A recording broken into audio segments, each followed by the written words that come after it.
के यहाँ प्रादुर्भाव होने के बाद 19वें 20वें अवतारों में उन्होंने जग वंश में बलराम और श्री कृष्ण के रूप में प्रकट होकर के पृथ्वी के जो आदिताई थे, इस मृतलोक में ऐसे से आदिताई थे, जरासंध जैसा आदिताई,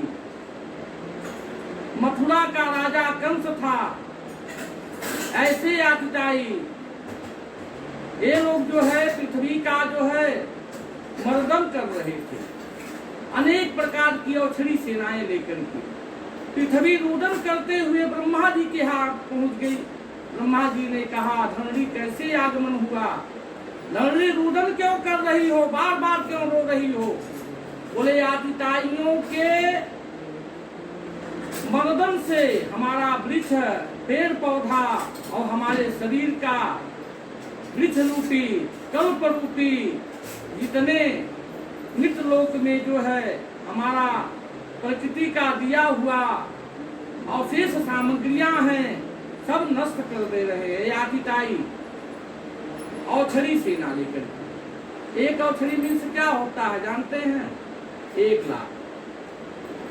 एक औछड़ी सेना बराबर 1 लाख होता है। 16 औछड़ी, 8 औछड़ी, 22 औछड़ी, 25 औछड़ी सेनाएं लेकर के लोग धरणी के ऊपर जितने कल्प वृक्ष हैं सबका मर्दन करते थे।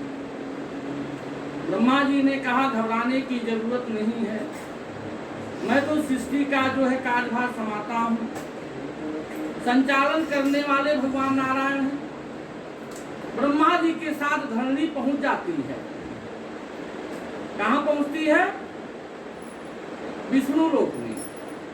भगवान विष्णु लोक में माता लक्ष्मी के साथ बैठे हुए थे।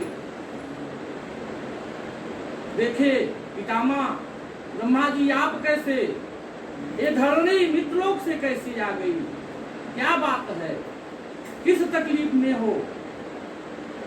धरणी रोने लगी कि मैं आदिताइयों के संताप को जो है, पाप को जो है अब सहन नहीं कर सकती हूँ।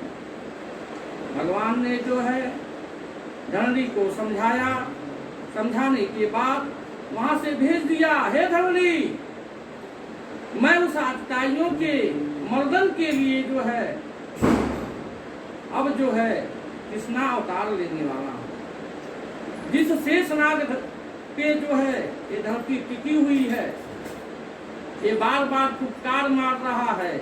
रामावतार में छोटा भाई था, इसको कष्ट है हमसे, ये बोल रहा है मैं अब छोटा नहीं रहूंगा।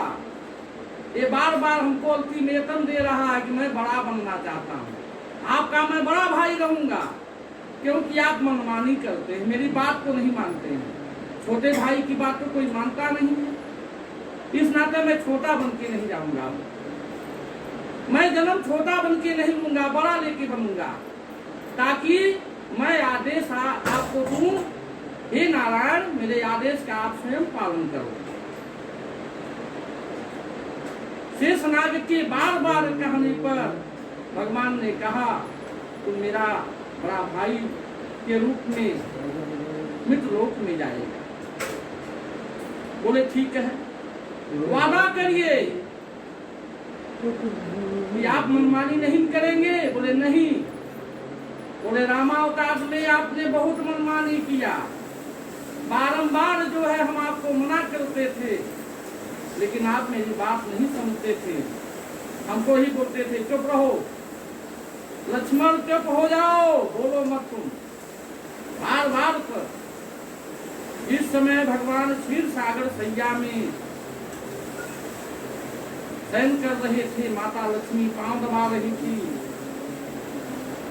उसी समय जो है एक कच्छप क्षीर सागर में घूम रहा, भगवान को बारंबार नमस्कार कर रहा। अब आगे मुख से जाता है कि भगवान को थोड़ा सा जो है नमस्कार कर लूं, उधर से शेषनाग फुटकार मार करके भगा देते हैं। पैरों की तरफ जाते हैं तो माता लक्ष्मी जी ऐसे कर देती हैं, उन्हें प्रणाम कर पाया न नमस्कार कर पाया। बड़ा जिद्दी किस्म का वो कछुआ था, कच्छप इतना जिद्दी था वो बोला सरकार इस रूप में नहीं मानेंगे तो मैं आपको अपना ऐसा सेवा दूंगा कि आप जन्म जन्मांतर मेरे द्वारा जो है रचित हो जाएंगे, दुनिया जानेगी। मैं आपका इस पांव रूपी अंग को जो है और हाथ रूपी ये जो अंग आपका है, मैं मोक्ष के लिए जो है उस अवतार में आप मिलेंगे जब रामा अवतार लेंगे। बोले ठीक है। तो भगवान का जो है जदुवंश के रूप में देखिए, जदुवंश और विश्री में क्या अंतर है। उस समय जो है जदुवंशियों में दो कुल हुआ करता था, एक जदुवंशी होता था, एक विश्री होता था। पहले के जमाने में विश्री क्षत्रिय के रूप में आता था, जदुवंशी यादव के रूप में होता था। जदुवंशियों की शादी विवाह विश्रियों के यहाँ हो जाती थी, विश्रियों का शादी विवाह जदुवंशियों के यहाँ हो जाता था।